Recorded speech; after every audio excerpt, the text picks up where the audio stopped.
राजापूर तालुक्यातील नाटे बाजारपेठ शनिवार दिनांक 29 जून रोजीच्या मध्यरात्री हादरली।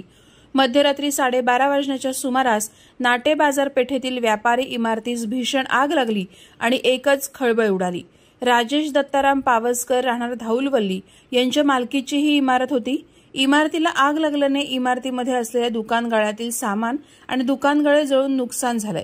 या भीषण आगीत इमारतीतील गाळा नंबर 1 ला असलेले दिगंबर जिगम यांचं उपाहारगृह, गाळा नंबर 2 मधील भीमखंडी चायनीज सेंटर, गाळा नंबर 3 मधील प्रदीप सहदेव मयेकर यांचं टेलरिंग शॉप, गाळा नंबर 4 मधील केदार मधुकर ठाकूर यांचं कापड आणि प्लास्टिक दुकान, गाळा नंबर 5 मधील प्रसाद सदाशिव पाखरे यांचा फोटो स्टुडिओ, गाळा नंबर 6 येथील निकिता नारायण गोसावी यांचं ब्युटी पार्लर आणि गाळा नंबर 7 मधील नारायण गोसावी यांचं कटलरी साहित्याचं गोडाऊन यांना आगीनं आपल्या लपेट्यात घेऊन आगीमध्ये दुकानगाळ्यातील साहित्य आणि दुकानगाळे यांचं मोठ्या प्रमाणावर नुकसान झालंय।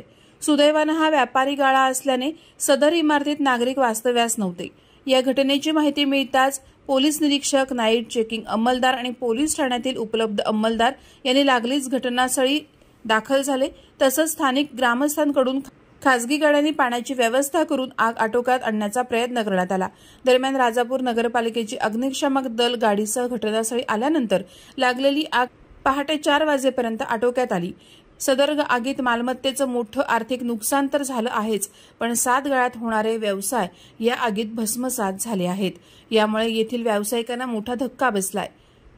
आगीचं कारण अद्याप स्पष्ट झालेलं नसून पंचनाम्याचं काम सकाळपर्यंत सुरू होतं। प्रहार डिजिटलसाठी नरेंद्र मोहिते, राजापूर।